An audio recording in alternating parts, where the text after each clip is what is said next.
Hey, NIO Nation.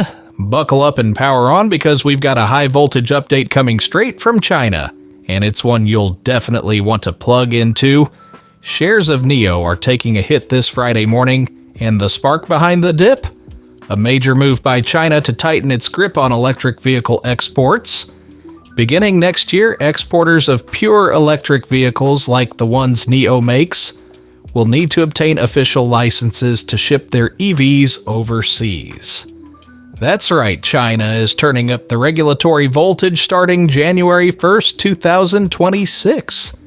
This new policy was announced today in a joint statement by 4 Chinese government departments, including the Ministry of Commerce.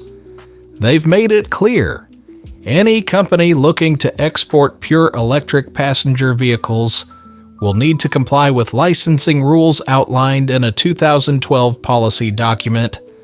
That includes conditions for obtaining export qualifications, specific application procedures, and how licenses will be issued.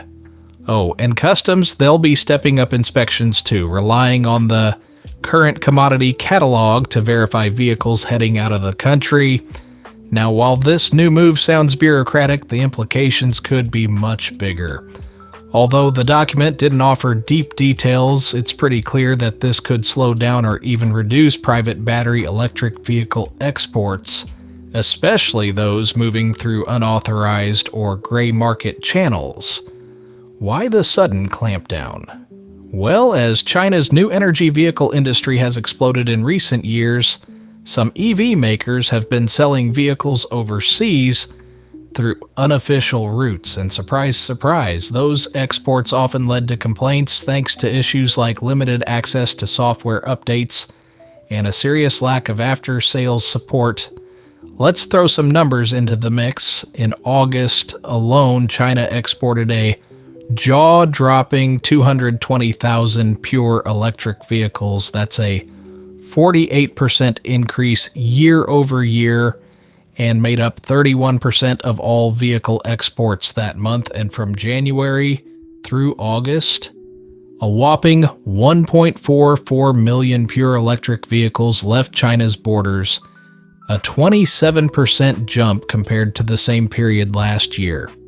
Currently, the majority of China's EV exports are heading to European Union markets, while demand in Southeast Asia and the Middle East has been more up and down.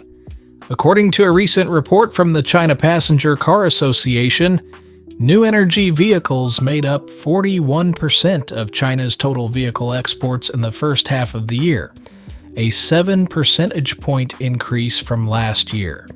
So what does all this mean for NIO and its investors? Well, on one hand, these stricter regulations might actually be a blessing in disguise.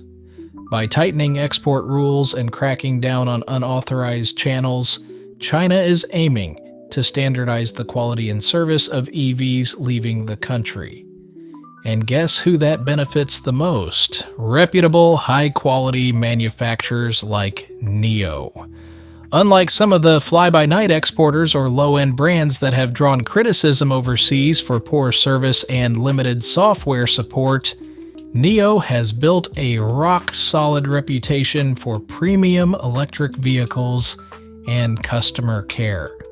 In fact, NIO has consistently ranked at the top when it comes to customer safety and satisfaction. According to recent reports and industry surveys, NIO has been ranked number 1 in customer safety among EV makers in China, a title that speaks volumes about their commitment to quality and innovation. So while today's headline might sound like a red flag on the surface, long-term investors shouldn't be too worried. If anything, these new regulations may filter out lower-quality players, clearing the path for brands like NIO to stand out even more on the global stage. NIO's focus on safety, quality, and premium service puts it in the perfect position to not just survive but thrive under these new rules. That's it for today's Jolt of NIO News. If you found this update electrifying, don't forget to like, subscribe, and ring that bell so you never miss a charge from your favorite NIO channel. Until next time, stay charged and drive safe.